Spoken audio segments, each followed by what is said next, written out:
আসসালামু আলাইকুম, welcome back to Shila suggestion.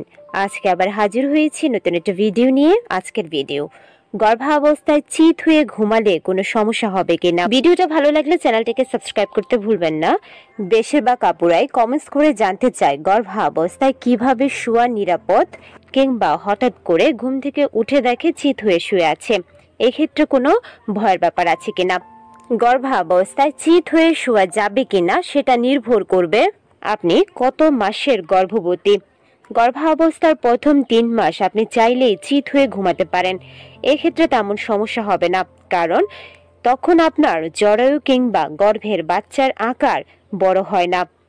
কিন্তু 20 সপ্তাহের পর, বিশেষ করে গর্ভাবস্থার শেষ পর্যায়ে যদি আপনি চিত হয়ে ঘুমান, সেটা মারাত্মক হতে পারে। চিত হয়ে শোয়ার ফলে আপনার যে ধরনের সমস্যা হতে পারে তার মধ্যে অন্যতম হচ্ছে বাচ্চার ওজন এবং জরায়ুর চাপটা সম্পূর্ণ আপনার মেরুদণ্ডের উপর পড়ে। এর ফলে প্রচণ্ড কোমর এবং মাজায় ব্যথা হবে। দ্বিতীয় যে বড় সমস্যাটি হয় তা হচ্ছে হৃৎপিণ্ডর সাথে বড় একটা রক্তনালী গর্ভস্থ বাচ্চার সাথে যুক্ত থাকে, যা শিরদাঁড়ার একটু ডান পাশ দিয়ে মায়ের শরীরের নিচের দিকে নেমে আসে। গর্ভাবস্থার তৃতীয় স্তর বা শেষের দিকে বাচ্চার ওজন অনেক বেশি হয়ে থাকে, যার ফলে মা চিত হয়ে ঘুমিয়ে থাকলে রক্তনালীতে চাপ পড়ে। তার সাথে সাথে শিশুর শরীরে রক্ত চলাচলেও বিঘ্নিত হয়। এটাই অক্সিজেন কম পাওয়ার মূল কারণ। তাছাড়া চিত হয়ে ঘুমালে গর্ভস্থ শিশু অপরিণত থাকে, তার সাথে সাথে মৃত সন্তান প্রসব করার ঝুঁকিও বেড়ে যায়।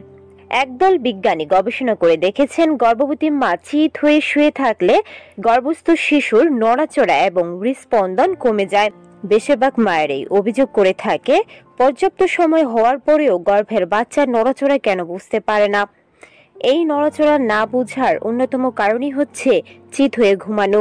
গর্ভাবস্থায় নিরাপদ ঘুমানোর ভঙ্গিমাটি হচ্ছে বাম পাশ ফিরে ঘুমানো। আপনি চাইলে ডান পাশ ফিরেও ঘুমাতে পারেন। উপর হয়ে, কাত হয়ে কিংবা চিত হয়ে একেবারে ঘুমাতে যাবেন না, এতে করে গর্ভস্থ বাচ্চা অক্সিজেন পাবে না, রক্ত সরবরাহের পরিমাণও কমে যাবে। আপনি ভুগতে পারেন কোমর ব্যথায়। তবে হয়তোবা অনেকের মনে প্রশ্ন আসতে পারে, আমি ঘুমিয়েছিলাম পাশ ফিরে, কিন্তু ঘুম থেকে হঠাৎ জেগেই দেখি আমি চিত হয়ে ঘুমিয়ে আছি, এতে আমার বাচ্চার কোনো ক্ষতি হবে কিনা। হঠাৎ করে যদি এমনটা দেখেন, সেক্ষেত্রে ভয় পাবেন না। গর্ভাবস্থায় আপনি সেই পজিশনে ঘুমান যে পজিশনে ঘুমিয়ে আপনি একটু বেশি আরাম বোধ করছেন। যখন সজাগ হবেন, আবার চেষ্টা করবেন বাম পাশ ফিরে ঘুমাতে। আশা করছি ভিডিওটা দেখে একটু হলে উপকৃত হয়েছেন। ভালো লাগলে চ্যানেলটিকে সাবস্ক্রাইব করতে ভুলবেন না। আজকের মতো বিদায় নিচ্ছি। আল্লাহ হাফেজ।